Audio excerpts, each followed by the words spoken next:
is up, guys? Hello and welcome back to episode 2 of playing through all of my Steam games and honestly rating them. If you haven't seen the last video, I'm just going to give a quick overview of what we're doing here. So I have a lot of games on Steam, 755, but I have played one of them for this series so far. So 754 games, mostly from Humble Bundle. I used to have it back in the day, and other sales and just games that I've bought over the years, and a lot of which I have never played. So this series is to get me to play some of the games that I've never played before. The rules that I have set for myself, I'm going to randomly pick a game to play, hence the wheel of names here, and then I must play that game for an hour or two. I am welcome to play it for longer if I feel like I need to get an honest review, or if I'm enjoying the game. I'm of course allowed to play it more. And then at the end of that hour or two, I will give an honest review of that game, and I will actually make a review on Steam also of the game. So let's go ahead and see what game we are going to be playing today. Okay, I am not actually familiar with this one, so we'll see what we have here. I'll be right back once I am in game. Okay, so I did figure that this would come up at some point. I just didn't expect it to be so soon. So this game actually was shut down a while ago, 2017 actually. So whenever you actually try to launch the game, this is what you get. And then to actually get into the game, you need to go into the files, find the .exe, gives you a bunch of errors, and it'll finally launch. But you can get into the game, but all that you run into is this. Shows you the page here and a message from 2017 talking about the servers going down. So this game is going to be skipped, and so we will go ahead and remove that from the list, and we will spin again.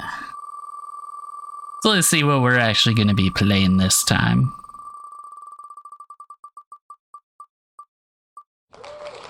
Roadcraft. Okay, this is also a game that I have played quite a bit.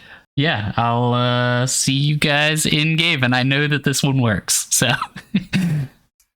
Okay, here we are, and I was actually trying to decide if I wanted to continue from the progress that I have already done, or if I wanted to actually just basically go off of a new campaign, which I think is what I'm going to do. Stability versus mobility. I think last time I went with this one, so I'll actually go with the definitely not a Ford. These are new, actually.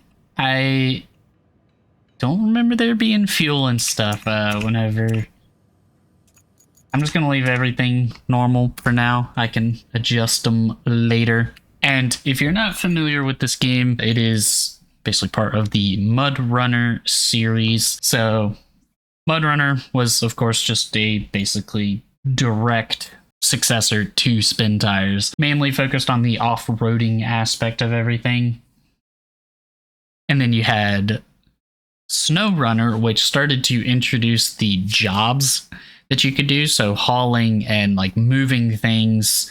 And then I feel like it kind of split into two lines, where you get expeditions, where it is more focused on the exploration aspect, and then this game, Roadcraft, which is more focused on the sort of jobs aspect. Of course, you still get the off-roading and all of that, like driving through mud and everything that you get. Hey there, the name's Kelly, and I'll be your friendly neighborhood dispatcher for today, and every day unless we screw something up. Then the company replaces us, like dead batteries. But until then, I'll be here to help as much as I can. Not that you need much help with your first task. You need to head to the lookout point and take in the general layout of that town on the coast. They're bracing for one hell of a storm. I suggest you get on with the agenda before the storm hits. And so the general idea, sort of what she was saying, is that you'll go to different places that have been struck by different natural disasters. In this case, it's going to be a storm, and you will rebuild the town and recover after the storms. It says to use low gear and everything, but I don't know if I actually need it. Yeah, we will. At least all-wheel drive, probably. And diff. And now you can see the depths, which this actually I think came from Expeditions. They had this. So yeah, I have actually put a decent amount of time into this game. I'm actually on the 3rd map out of 10 on my actual playthrough. You do still get these sort of exploration and off-roading that you get with the other games, with this part where you have to scout ahead and figure out where you're gonna go and to discover new points. Can I? No. If I remember correctly, you have to go down this way more and then go up the hill. And so this is before the storm is here, so you can guess as to how rough these roads are gonna get after the storm happens. And yeah, I do enjoy this because you actually get sort of the, I guess, production side of things as well. So you'll have to bring resources and you'll, produce the concrete and pipes and all that good stuff. So here we go. Welcome. The good news is, you're in charge now. Bad news is, the storage and allocation of resources are all on you. So, use them wisely. And remember, a penny saved is a penny earned. For the company. Well, on to your next job. Storm's rolling in, and we need to build a flood wall before it does. Before it rolls in, I mean. Storms seldom build walls.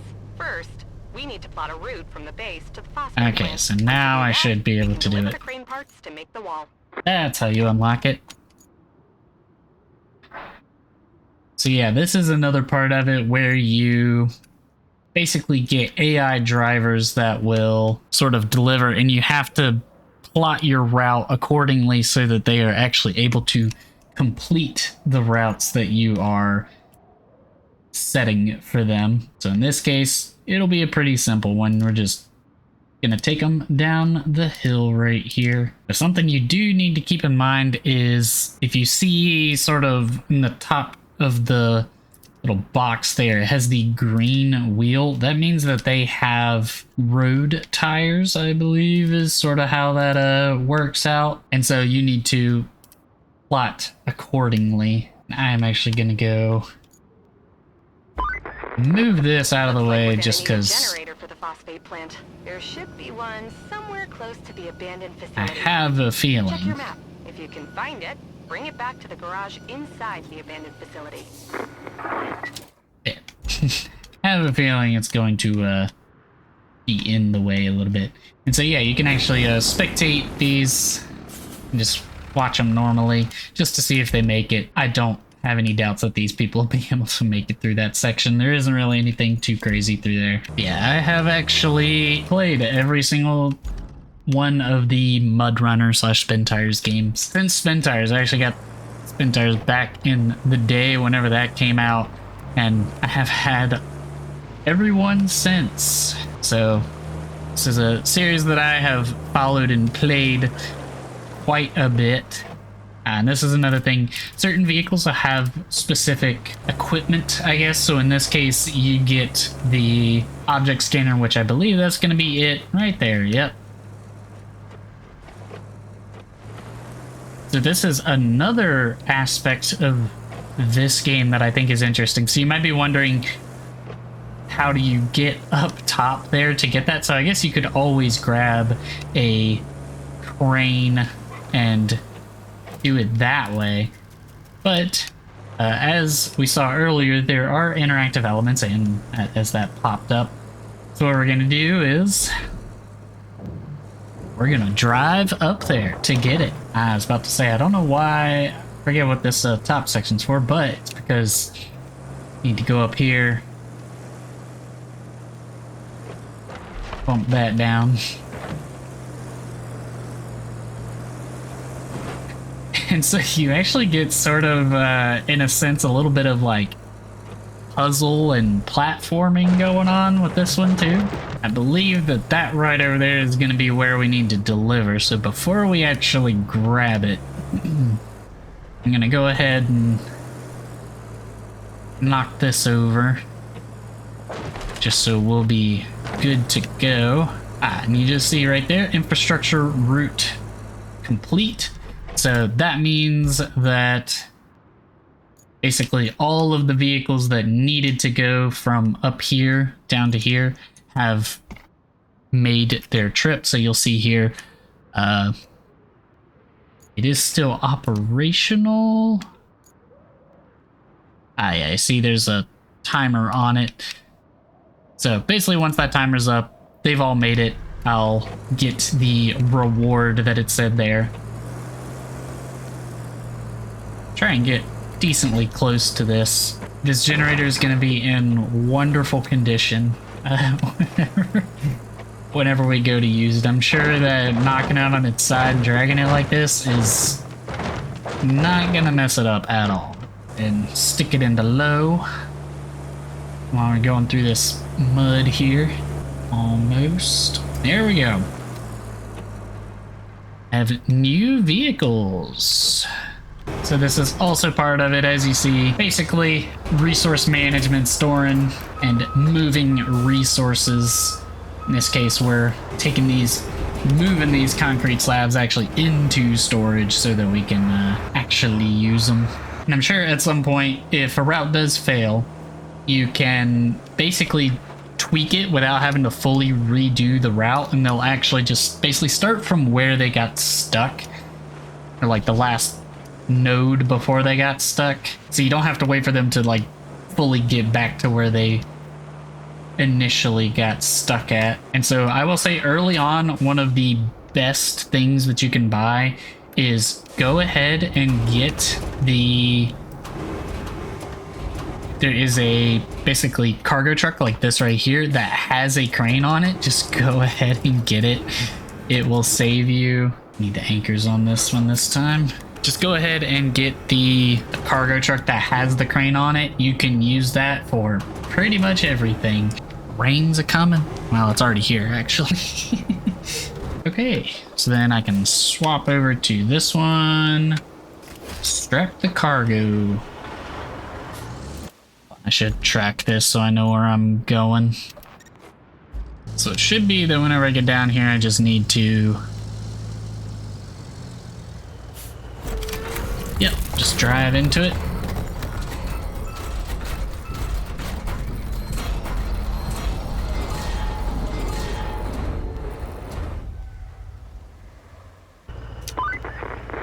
This storm's coming in fast, so we need to get that flood wall up. Actually, you need that more than I do.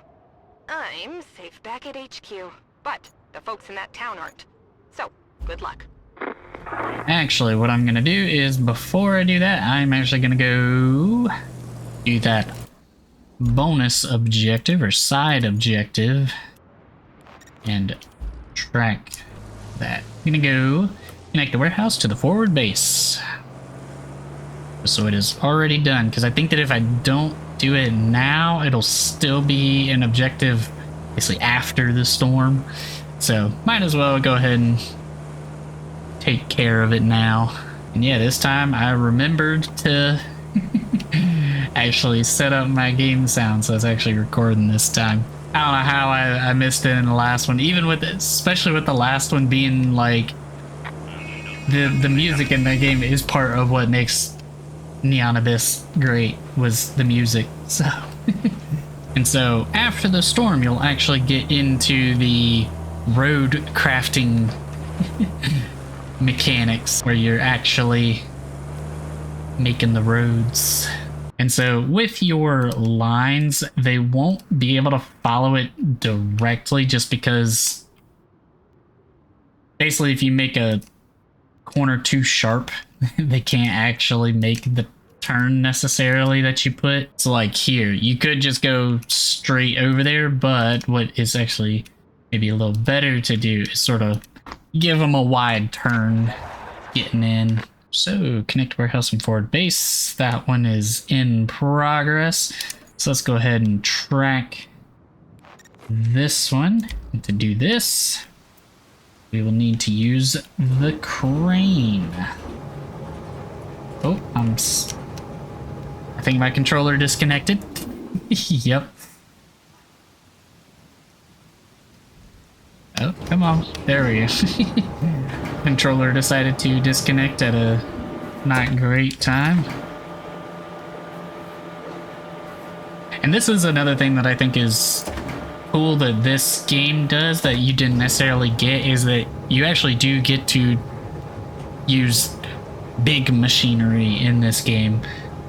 So like these cranes, whereas, so like you're not just in, you know, vehicles going point A to point B. Let's see, this way. And oops, it was in the right place. If I can turn a little bit. And there we go. And of course you do get a little bit of the, you know, leeway. You don't have to actually put it exactly in place. I mean, I guess you can if you want to, but you don't have to. Oh, yeah. Okay, so they did succeed at that other, at the warehouse route, and I actually, it was just in time for me to be doing the last thing here. And I believe that this is going to be the last objective that needs to be completed before the storm arrives. We sort of move to the next part of this map.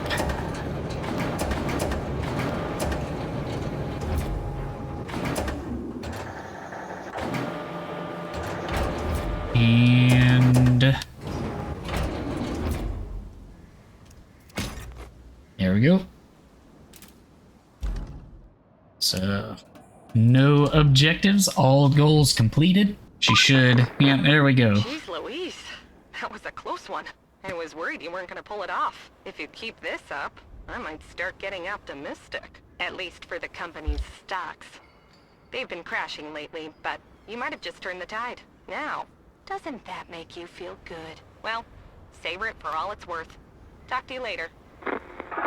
Move on to the aftermath, which is the basically continuation of this same map. So it's the same map, but after the storm has happened. Looks like our hard work paid off. The storm's passed and the town's still standing. Still, we better check for damage. I've marked your destination at the harbor. So as you can see, there are already more limbs on the ground than there were before, and a lot more water.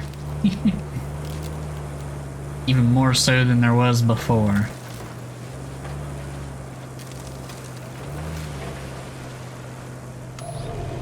Yeah, that's how you do that now. Let's not turn on my parking brake on accident. Another sort of tip that I will give is if you have a section that you're going to be driving through a lot, or you're going to have any vehicles going through a lot, and there's a difficult section that, like, yeah, you can get through, but it's a little more difficult, just go ahead and fill it in. It'll just save you time later and make traversing the map a whole lot easier. And something that you will also need to keep in mind is that the paths actually will deteriorate as more vehicles drive over it. So a path that initially worked may not continue to work after enough vehicles have gone over it.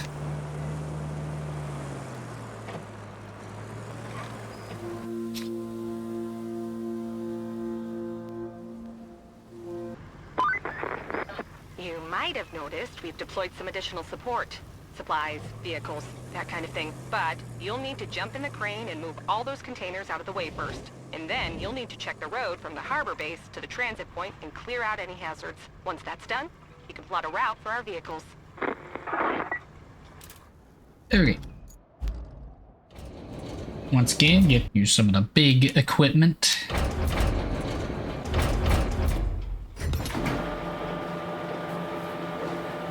There we go.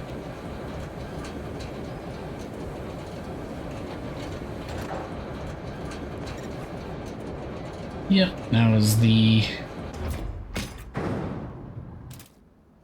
That's that. Yeah. But now we're getting into the dump truck. So this is how you're gonna fill in your roads. These guys will not be able to make it through that section of mud right there, or actually this one, I think, also. So you will have to basically fill it in. And we actually just unlocked the vehicle that you use for that, so I'll go ahead and dispatch them, even though they won't make it. But I will enter this. And if you're lucky enough, you will actually stay within the distance of the sand quarries, so you can just refill while you're tipping.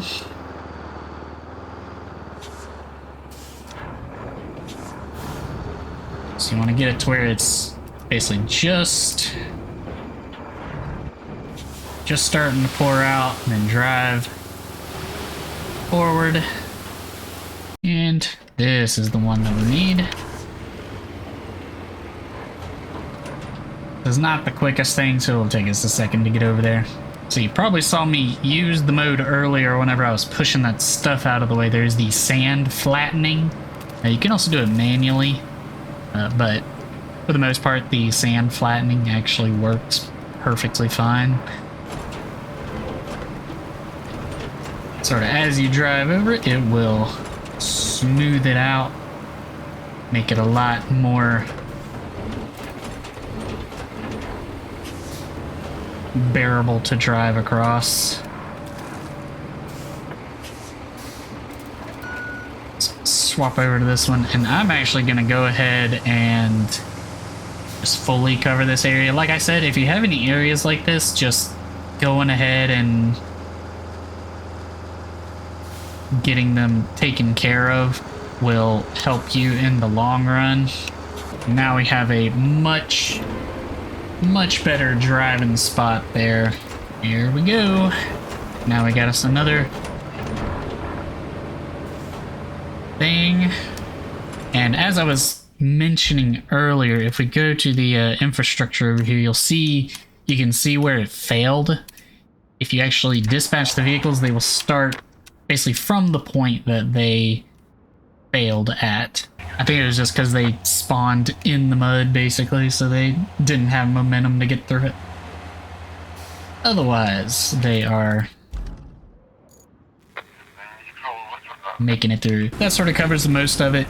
You do get other things. Of course, you actually have actual, like, road paving as well. But I'll leave that for you to discover if you decide to play this game. But yeah, I'm gonna leave it there for the gameplay for this and get right into the review. So for the first game, Tactical Intervention, it will have to be not recommended since it is no longer playable, and therefore I don't have a cost of it either.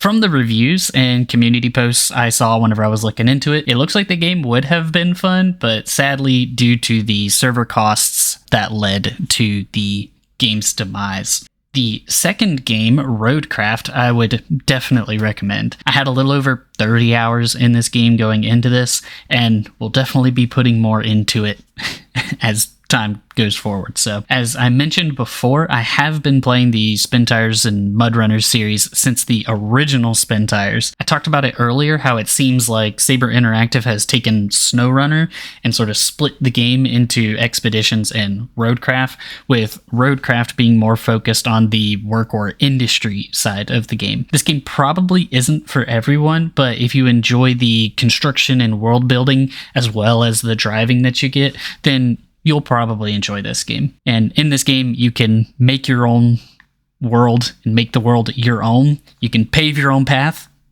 literally, you can pave anywhere you want. This game comes in at $39.99 USD for the standard edition, or $49.99 for the rebuild edition. With the rebuild edition, that comes with 2 extra maps with some additional vehicles, activities, and contracts that go with those, as well as there was a special scout vehicle that was available on launch. So price-wise, this sort of falls in the middle of the road as far as game prices go, and personally, I think that it's worth the price.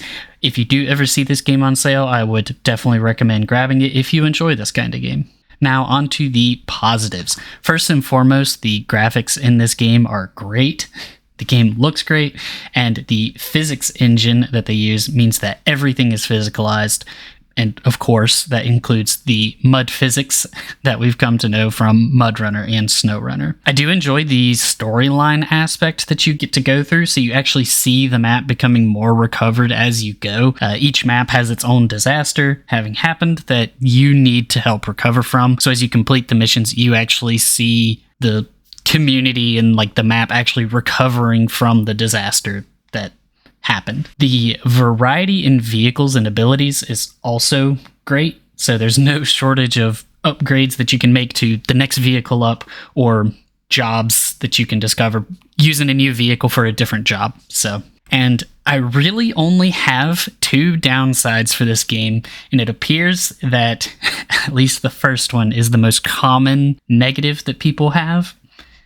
So first and foremost is the controls. This has kind of been an issue with Spintires and MudRunner all along. It's a difficult game to play on keyboard, but if you switch to a controller, the controls just feel off. And I feel like it's more so with this game. And it's because they have so many keybinds for each vehicle that whenever you move to a controller and have less options, you have less real estate to work with.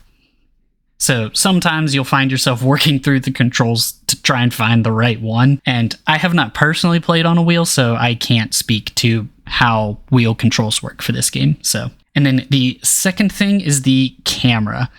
It is much better than the old camera was in Spintires and MudRunner, but you still get a bit of the I can't see what I'm doing that you had before, but it has been massively improved from the previous games. So this isn't really that big of a negative anymore. It has gotten a lot better, but you still get every once in a while where it's like, I can't see what I'm doing because the camera's messed up, or like you can't put the camera where you want it, you know? And so that will be all for this episode.